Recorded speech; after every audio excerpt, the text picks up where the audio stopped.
Boa noite, amigos da Nova Nordeste. Boa noite a todos que estão nos assistindo nesse exato momento na Nova Cultura aqui em Pernambuco. A gente tem sempre uma atração para você às noites de sábado no Toque de Bola. Toque de Bola itinerante, hoje no Chalé 92, aqui na Rua das Pernambucanas. Essa casa que é sensacional, maravilhosa, foi detalhadamente preparada pela Simone, pelo irmão dela, que não gosta que eu diga o nome, ele prefere ficar no anonimato.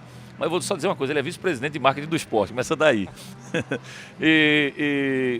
A gente tem um prazer enorme em estar, né, de vez em quando, saindo de casas para casas, mostrando os restaurantes principais da capital pernambucana, e o Chalé, sem dúvida alguma, é um dos melhores daqui do Recife. E a gente está ao lado de dois amigos. É um programa um tanto quanto nepotista, o programa de hoje, a gente vai explicar para vocês, porque eu estou ao lado de dois primos. Primos entre aspas, mas não deixam de ser primos. São casados com minhas primas legítimas, o Fábio Ribas, que é médico do Náutico, que é casado com a Paola, e o Kleber Maciel, do esporte, que é casado com a Bárbara, com a Babi, que também é médica, os dois, a Paola também, né? São quatro médicos, né? Dois casais de médicos que estão na nossa família, e a gente os conhece há muitos anos e vibra muito com os dois estarem participando dos departamentos médicos de Náutico e de esporte, porque é uma responsabilidade muito grande, um trabalho imenso, e lidar com um jogador de futebol é diferente de lidar com qualquer paciente. Aliás, eu começo por aí. Vocês que têm uma experiência já vasta, já grande, né, nas suas áreas, cada um na sua área, mas não é fácil lidar com um jogador de futebol. Por ser um futebol de alto rendimento, tira pau ímpar aqui, os dois. Fábio primeiro? Então tá, tira o pau. Eu ia tirar pau ímpar aqui, mas devido exatamente a essa questão do alto rendimento, não é normal, não é uma musculatura normal, não é uma pessoa normal como nós somos, como eu já tentei ser atleta, hoje é outra situação. É bem diferente, o torcedor tem que começar logo entendendo de cara que está se tratando de um atleta de alto rendimento e que isso faz com que ele tenha que render 14, 13 quilômetros por jogo. Fábio, boa noite. Boa noite, Léo, boa noite a todos, é um prazer participar aqui com vocês.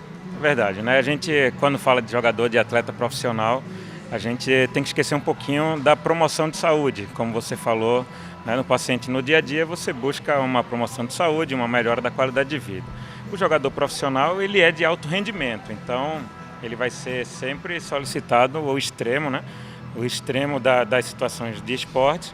E aí, obviamente, ele está, apesar de que ele é bem melhor preparado, mas aí ele está muito mais exposto ao risco de lesões e né, das contusões aí que a gente tem nas práticas esportivas, principalmente de competição, né, de alto rendimento. Tratando já desse parâmetro e desse paralelo, Kleber, o quanto é mais defensável um atleta se contundir, porque, como disse o Fábio, se tem um lado de ele ser mais exigido, ele é mais bem preparado, né? Boa noite. Boa noite, Léo. É um prazer estar presente aqui no programa. Na realidade, o atleta de alto rendimento ele tem algumas nuances, algumas particularidades que são bem importantes. O atleta ele se expõe a contusões, ele é melhor preparado, mas alguns outros fatores contribuem com isso. Por exemplo, nós estamos aqui no Nordeste. O fator deslocamento é um fator preponderante para isso. O número de partidas que o atleta, obviamente, vai colocar-se em prática para isso. E além disso, além da preparação, o atleta de alto rendimento, ele tem uma característica que torna ele sempre um paciente diferenciado. Porque você lida não só com lesões e basicamente na prevenção das lesões. Então o departamento médico hoje em dia, na nossa visão, ele age muito mais de forma preventiva e de recuperação do que propriamente no tratamento das lesões, diferente do paciente normal, que você praticamente tem contato com o doente na recuperação de lesões especificamente. Então, diante disso, eu digo que os departamentos médicos, eu conheço muito bem do Náutico, além de ser meu amigo pessoal, eu conheço o trabalho deles, a gente age com esse intuito, de evitar lesões. E é basicamente nesse objetivo que a gente foca. Primeiro evitar ou primeiro sarar? Basicamente, hoje, o principal intuito é evitar lesões. O nosso objetivo é não ter trabalho para o DM. O DM age de forma preventiva e, obviamente, após o exercício físico, na sua prevenção é de recuperação, nunca de tratar lesões. A gente não quer tratar lesões. É que o jogador não esteja contundido, obviamente, mas uma coisa que sempre me intrigou, vou logo de cara passar para vocês, é quando um treinador coloca um atleta que saiu do departamento médico, que está no banco, e ele não o coloca para jogar, ou ele diz assim, não, está voltando agora de contusão. Ué, eu parto do seguinte princípio, se vocês liberaram, se ele está no banco é porque ele pode jogar, eu estou errado? Não, ele é feito, vamos dizer, após uma lesão, ele é feito esse período de tratamento, né, de acordo com a lesão. E aí, após a saída do departamento médico, isso aí pode variar um pouquinho de clube para clube, mas geralmente tem esse período de transição, aí pode ser feito com o próprio fisioterapeuta em consenso, né, ou em conjunto com a preparação física, e aí ele deixa o departamento médico. A gente não é que deixa de fazer observações sobre o atleta, mas aí ele está disponível para preparação física. Essa questão, às vezes, do treinador é muito mais até, às vezes, de ritmo de jogo, dele sentir, às vezes, aquele momento, né, precisa de um jogador que está mais preparado do ponto de vista de tempo de bola, de algumas coisas, e aí a gente sabe que um jogador ele tem essa dificuldade quando fica mais afastado. Mais tempo de bola você só adquire jogando. O que eu falo sempre é o seguinte, se o departamento clínico liberou, o que o treinador vai fazer é chegar para a parte física e dizer assim, olha, quanto tempo ele aguenta? Porque ele passou muito tempo parado. Então, quanto tempo fisicamente ele vai aguentar? Ele vai cansar quantos minutos? Professor, ele aguenta 40 minutos, ele aguenta 60 minutos, ele aguenta... Mas se ele está no banco, parte do princípio de que clinicamente ele está recuperado. São, eu acho que 3 coisas bem importantes aí, Léo. Eu considero a transição como parte do DM ainda. A preparação física e a parte técnica. Você, quando pega um atleta, a depender do tempo de recuperação, são 3 pontos que têm que ser alcançados para ter um bom objetivo, né? Você trata ele da parte clínica, libera ele da parte médica. Você vai para a transição, onde você começa a simular e repetir o gesto esportivo. E a partir daí, liberar ele para a cancha, para o jogo, que ele vai ter a parte física e recuperação técnica. Muitas vezes, o treinador ele não coloca o atleta de cara por não ter confiança técnica e física para isso. Mas do ponto de vista médico, os atletas são liberados quando estão completamente reabilitados para isso. Aí o que acontece muitas vezes também é o seguinte, aconteceu com o João Ananias. O João Ananias está liberado, tá? No cirurgia. 7 meses foi, Fábio? João, foram 6 meses de pós-operatório. Houve só uma particularidade porque ele passou ainda 1 mês antes para operar, porque ele até, questão pessoal, ele se casou. E aí, após esses 6 meses da recuperação, ele foi liberado para a parte física e aí voltou a jogar de forma titular, né, depois de 1 mês, embora que ele já tinha entrado antes, né? Mas essa questão dele ter sentido uma contusão, não foi a contusão do joelho, mas o jogador está mais susceptível a algum tipo de contusão em outra parte do corpo que não aquela que foi cirurgiada ou aquela que foi tratada, em função de alguns músculos passarem um bom tempo parado. E aí, essa área é de vocês ou é a área da preparação física? Quem é que decide esse lado? Se você diz assim, não, ele está ok, o treinador pode ficar tranquilo que ele não vai colocar um atleta que vai ter um problema muscular na outra parte do corpo? Quando a gente libera, no caso específico de cirurgia, o atleta está apto para jogar. E aí ele é passado para a preparação física para ir de acordo com todo aquele controle de dosagem, né, até do próprio CK, do rendimento dele nos treinos com GPS, ele vai estar disponível ou não.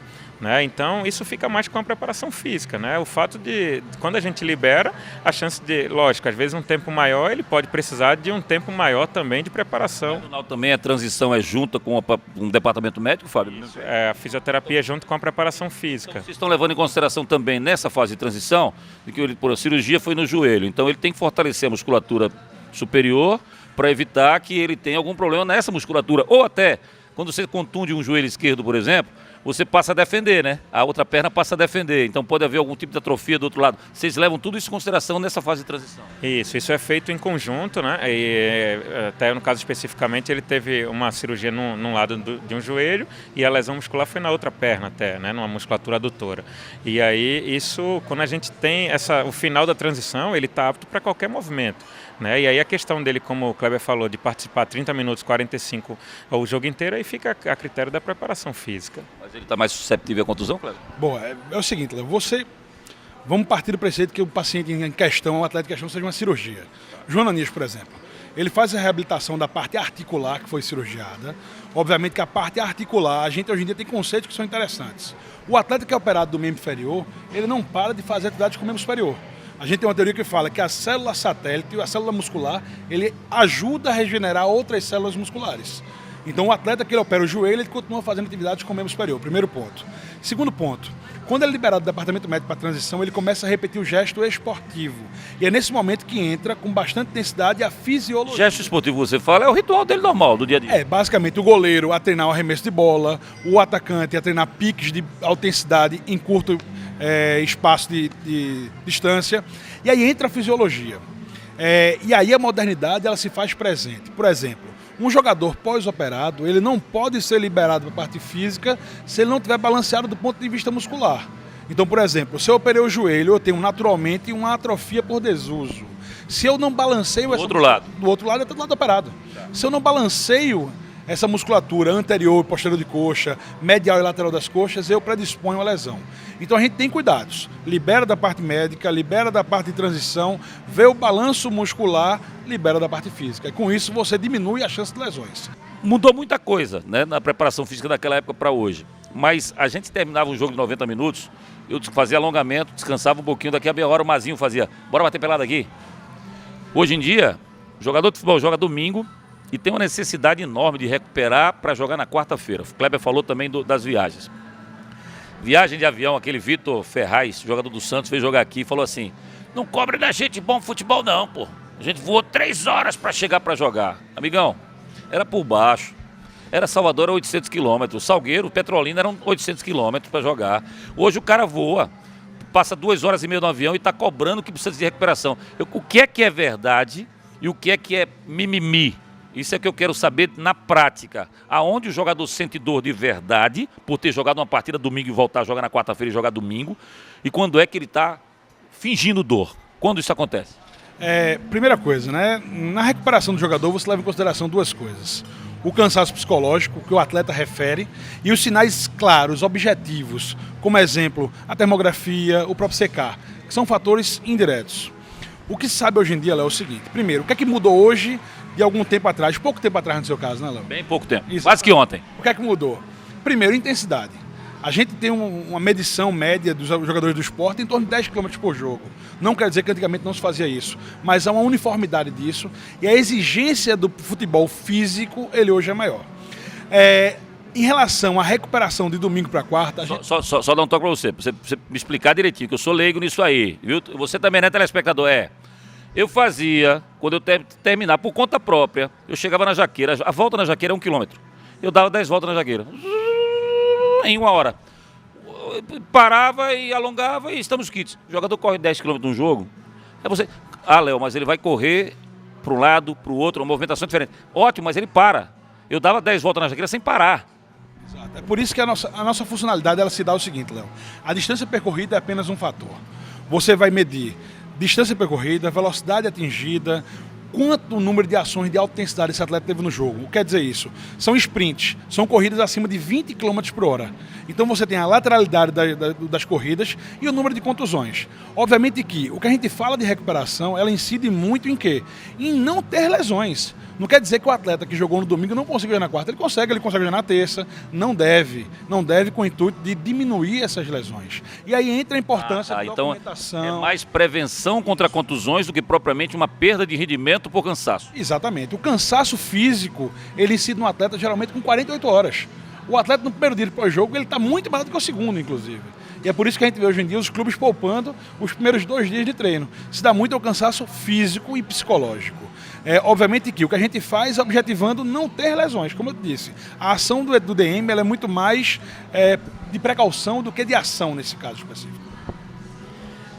Até a gente vê, só um exemplo, até discutir isso com a própria comissão técnica, o próprio Galo, né? Você vê no nosso caso o Rony, ele tem, para todos os efeitos, até para quem está assistindo, parece que ele corre muito. Na verdade, ele corre bastante, mas pequenas distâncias em alta velocidade. Então, ele tem o maior número de sprints, mas a distância percorrida no final do jogo é diferente de um jogador do meio de campo, né? Que corre, vamos dizer, uma distância muito maior, só que com menos variação de intensidade. Então, isso muda porque aí essa própria recuperação vai ter que ser baseada em individualizada, né? Para cada atleta. É difícil até comparar com, vamos dizer, o tempo, vamos dizer, algumas décadas atrás aí, por exemplo. Chega tanto, 10 anos. Uma década atrás, né? Vamos dizer, anos... início dos anos... Fechado o acordo. Anos 2000, por aí.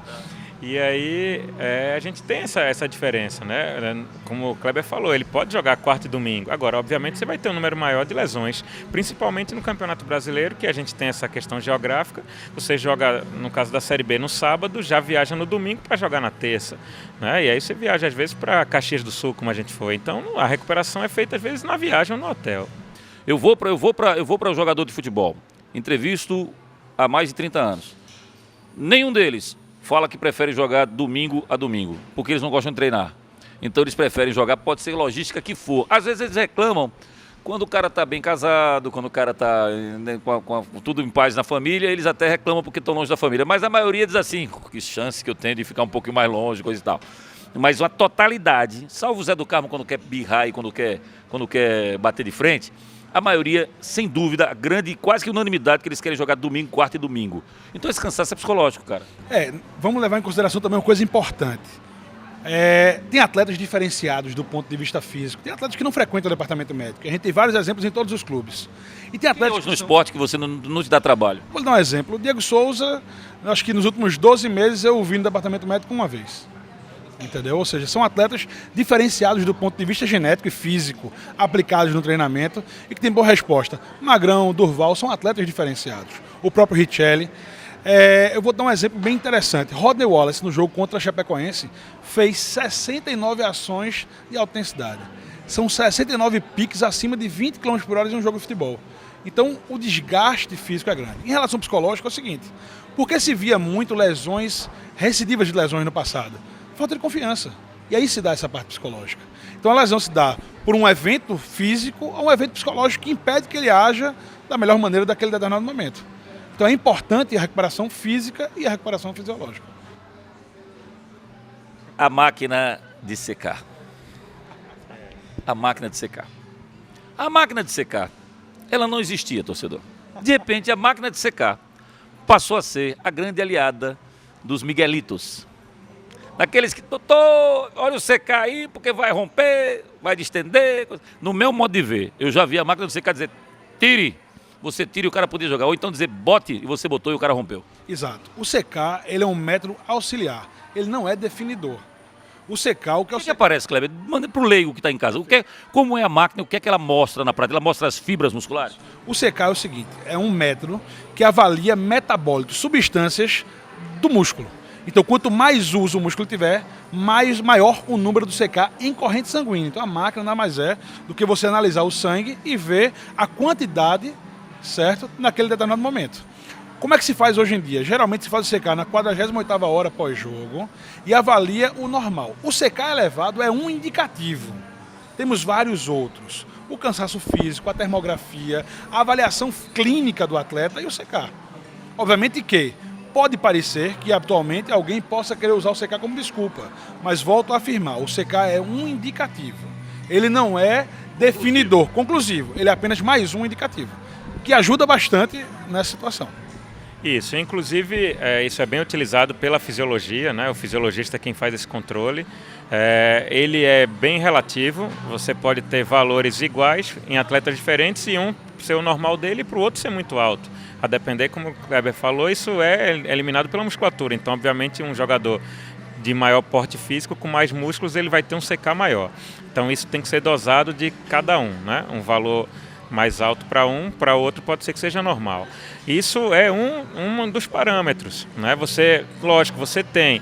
Então, se você colocar isso, sabendo que ele está referindo dor naquela região da coxa, por exemplo, você faz o exame, está na dúvida ali, clinicamente pode ter ou não alguma coisa, né? O CK está alto, às vezes você faz uma imagem, mostra um edema, alguma coisa. Então, obviamente que a chance é muito maior de lesionar. E aí você pode perder o atleta numa partida para tratá-lo e, em decorrência, evitar perder um mês, por exemplo, numa lesão maior. Um dos primeiros programas de entrevistas que eu fiz na televisão chamava-se Olho no Olho, na TV Jornal em 98, quer dizer, desde lá que eu gosto de falar olhando no olho da pessoa. Adolescente ainda. Não, adolescente, quase criança. Certo, adolescente. 98 era criança. Sabe aquele programa tipo aquela menina do Silvio Santos que vai... Era Maísa 2. Maísa, aquele, Gente Inocente, Vila César, pronto, era mais ou menos um programa nesse sentido aí. Aí o seguinte, quando eu entrevistei o Dorival Júnior, terminou o programa, eu falei, cara, você vai chegar rapidinho a um time de ponta. Quando o Marquinhos comentou para mim, a primeira vez na televisão, sem nunca ter pego o microfone para falar em televisão, eu falei, você vai rapidinho, tá na Globo, hoje ele está na ESPN com a gente.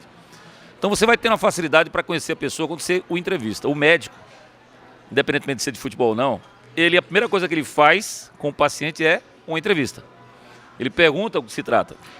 Que não pegue um seu Miro, lá do Zelezinho, Qual o seu plano? Ficar bom? O que é que eu tenho? Se soubesse, não tinha vindo aqui. Mas enfim, é uma entrevista normal como é a que eu faço. E você conhece a pessoa na entrevista. Vocês conhecem jogador de futebol. Você hoje já distingue, você já consegue separar e saber quem está dando migué ou não na entrevista, no papo com ele?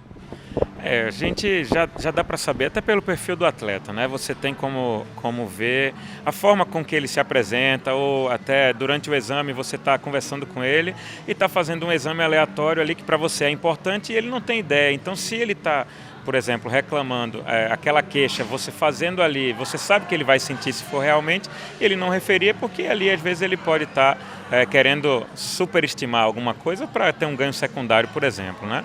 E assim, é o perfil do atleta hoje. A gente tem, obviamente eles são profissionais e o intuito é a saúde deles, né? Se ele for, vamos dizer, o famoso migué ou querer mentir para a gente que é médico, enfim, não vai ter mais ninguém que possa ajudar.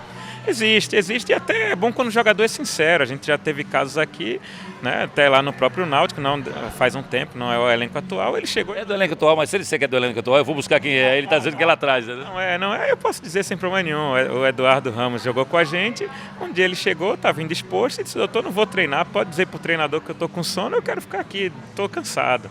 Mas é melhor do que ele, às vezes, fingir uma lesão, uma coisa assim. E era até o Valdemar, e o Valdemar brincou: doutor, só quero ele para o jogo, deixa ele aí. E a gente vai precisar, enfim, dele para a partida.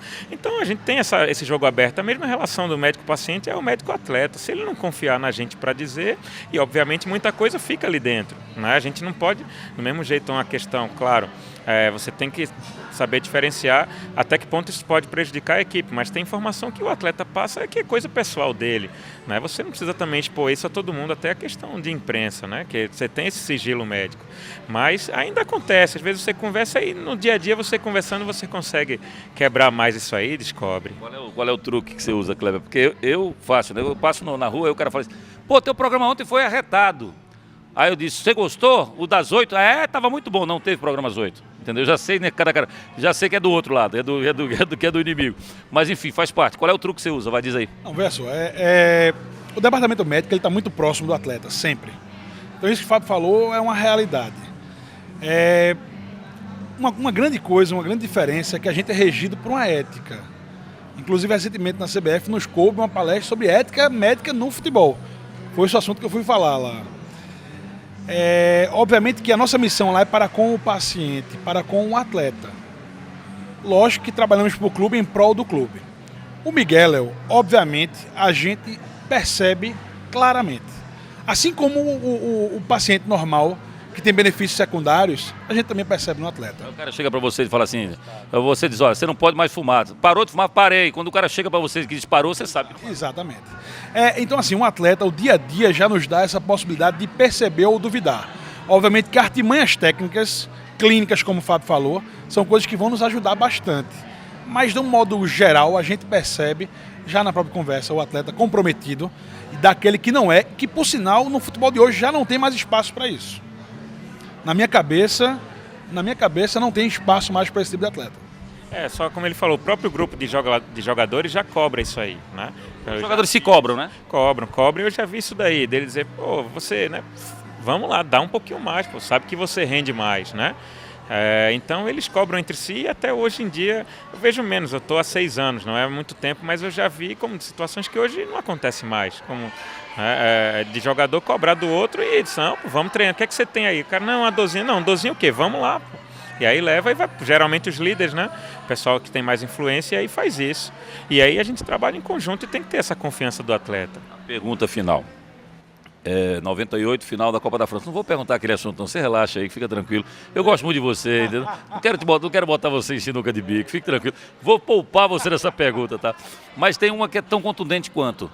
Ronaldo, fenômeno, Copa de 98, convulsão, vai para uma clínica, a clínica faz os exames não acusam nada, mas foi uma convulsão que ele teve.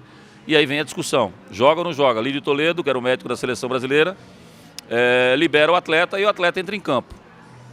Um erro constatado pela grande maioria das pessoas que acha que um atleta jamais poderia jogar 24 horas, 2 horas após uma convulsão, que ele teria que ter ficado em observação. Aí vem a questão de que o patrocinador cobrou, o treinador ficou com medo de tirar e eles botaram o Ronaldo para jogar. A pergunta é: qual é o limite de vocês? Se uma imagem, se o jogador fala assim, tô com dor, e a imagem não mostra nada, qual o poder e o direito que vocês têm e o dever que vocês têm numa situação como essa, Fábio? Bom, primeiro a questão legal, como médico, a gente tem que sempre dar importância primeiro à saúde do atleta, né? Então, até que se prove o contrário, você tem que poupá-lo de situações, né, de... Mesmo que a imagem diga que ele não tem nada, que você tem um documento médico, quer dizer, você sabe como clínico olhando aqui que ele não tem nada ali. O que você tem que fazer? Aí já é um pouquinho mais diferente. Por exemplo, você tem o cara, ele está reclamando de uma queixa muscular, um exemplo. Só afastando um pouquinho do Ronaldo, depois a gente chega lá. E aí você faz a imagem, sabe que não tem lesão? Bom, você tem segurança para jogar. E aí você vai trabalhar com ele, com a comissão, que ele pode jogar. Entra muito a questão psicológica aí. No caso dos traumas de crânio, ou de convulsões, ou a própria concussão cerebral, está muito em voga hoje, como o Júlio César apresentou na partida, né? A decisão é exclusivamente médica. Ele vai sair, mesmo que ele levante. Houve até um problema na Copa 2014 com o jogador uruguaio, né, que hoje todo mundo rechaça isso aí, graças a Deus não houve problema, mas o colega ali poderia ter sido mais firme, talvez. É difícil porque você tem o jogador que quer voltar do mesmo jeito, né, ali, mas tem que ser uma coisa para segurança, né, e esses traumas de cabeça ou até a própria convulsão, pelo menos 48, 72 horas é o que a gente tem para evitar, né. Em casos mais simples, como aconteceu até comigo recentemente, o próprio Tyberson, né, que teve uma lesão, a ruptura do ligamento cruzado, o atleta, na hora que eu atendi, ele se levantou e disse: doutor, eu estou bem, você está ali rápido, você toma a decisão, examina, ele estou bem, quando ele falou estou bem, ele já levantou e já saiu correndo para voltar. Então, uma situação dessa não tem como você segurar o atleta. É diferente como o do Júlio, que ele caiu e na hora que caiu já foi visto, mesmo que ele levantasse e dissesse que estava bem, não aconteceria o retorno, né? Então, a decisão tem que ser médica, né? Principalmente para proteger a integridade do atleta. No caso do Ronaldo, até hoje se questiona, vai que se ele tivesse jogado bem, o Brasil tivesse sido campeão. Isso teria passado batido também. É mais fácil analisar hoje, que você viu que o rendimento dele foi baixo, tudo isso, né? Obviamente hoje, até pelo tudo, como o Kleber falou, a gente já tem a reunião nossa da CBF, isso é muito em voga. Hoje, com certeza, ele não jogaria por conta dessa convulsão horas antes da partida, mesmo que em alguma imagem mostrasse que ele tivesse 100%, mas do ponto de vista clínico ele teve um problema, né, mais grave. Eu acho o seguinte, Léo. Primeiro ponto, o exame de imagem, como o próprio nome diz, é um exame complementar. Em qualquer segmento médico, a clínica ela é soberana. Então, a queixa do atleta, a clínica dessa queixa do atleta vai definir se o atleta joga ou não. Muitas vezes você joga com ou sem exame de imagem. Segundo ponto, o médico ele tem o dever e o direito de ser soberano nas decisões no que diz respeito à parte médica. Dr. Lídio, salvo engano, na Copa de 98, não julgou necessário, e não é corporativismo meu, eu concordo com ele. Você liberaria o Ronaldo? Eu acredito, eu pessoalmente não, mas não o critico por ter liberado. Eu acho que naquele momento, pro jogo, ele julgou que era capaz de jogo. Eu acho o seguinte, eu acho que discutir esse assunto hoje é muito complicado. Se o Brasil tivesse entrado sem Ronaldo e tivesse perdido do mesmo jogo, o questionamento seria, será que o Ronaldo jogando não seria diferente? Mas o que eu acho que fica de interessante é que a soberania é do médico em relação à decisão, certo? E o exame ele é um exame complementar, sendo a clínica soberana, certo? Só um adendo, eu queria só falar um negócio que eu costumo falar muito quando a gente conversa entre os médicos, é o seguinte: hoje em dia, às vezes, se cobra de forma indevida do departamento médico. Eu vou lhe dar um exemplo. O jogador fulaninho veio com histórico de lesões musculares. Veja só, o departamento médico é o departamento que avalia o momento. Ele avalia se aquele atleta, naquele momento, ele tem condições de ser contratado. Você não cabe ao departamento médico pegar o histórico do atleta anterior? Exatamente. Isso aí se dá a análise de desempenho. Isso não é legado ao departamento médico. Todo clube hoje em dia tem analistas de desempenho, seja na comissão técnica, na direção de futebol, seja na fisiologia. Não cabe ao departamento médico. O médico ele é responsável por pegar o atleta e ver se ele tem condições clínicas, odontológicas, oftalmológicas, cardiológicas e físicas. Quando você entrevista um paciente comum, a primeira coisa que você pergunta é a ficha médica dele? Perfeito. Então, por exemplo, eu pego um jogador que me diz, eu tive 5 lesões musculares no último ano. O que é que eu faço? Esse jogador vai ser submetido a um exame de imagem, para saber se aquela lesão no momento está curada. Se estiver curada, está apto. Agora, o histórico é importante. Não estou tirando a importância dele. Mas não cabe ao departamento médico fazer essa análise. A nossa análise é de momento, não de histórico. Muito bem, a gente tem muito mais. Vamos marcar a parte 2, porque tem muita coisa que eu quero saber de vocês. Aí eu quero entrar, aí eu vou fazer a pergunta. Vamos fazer o seguinte, gente. Vamos marcar, talvez não nesse sábado que vem, mas no outro sábado eu quero também a presença do doutor Wilton Monteiro, médico do... Monteiro? Bezerra. Wilton Bezerra, médico do Santa Cruz, para que ele possa participar também com a gente. Ele não pôde participar hoje, porque no momento que a gente está fazendo a entrevista, o Santa Cruz se deslocou para fazer o jogo contra o Vasco, no Rio de Janeiro. Mas nós vamos conversar posterior com o doutor Wilton, porque tem muita coisa para a gente falar sobre isso. E aí eu vou mais... Eu fui numa pauta livre aqui, mas eu vou em nome de jogadores, sabe? Eu perguntei aqueles que vocês conhecem como Miguel, mas tem aqueles que dão trabalho, que mentem deslavadamente, que colocam o departamento médico em fria. Vou dar um tempo para você pensar como você vai sair dessa, seu Kleber. A gente volta amanhã a contar na rede. Obrigado, Fábio, um grande abraço. Obrigado, Léo, obrigado, um prazer participar e estamos à disposição. Sempre uma honra estar com você aí. Kleber. Muito obrigado, é uma honra, né? Estar presente com o Léo, nosso expoente aí da rádio e da televisão, e a gente está sempre à disposição para isso. Expoente é aquela... Ah, era um colégio que tinha, tá bom, beleza. Um abraço pro Fábio, um abraço pro nosso querido Kleber. A gente volta amanhã a contar na rede, ao vivo, às 9 da noite, aqui na Cultura, aqui na Nova Nordeste, e no sábado que vem, às 10 para as 8 da noite, tem mais um Toque de Bola. Uma ótima noite de sábado, um ótimo domingo a todos. Tchau.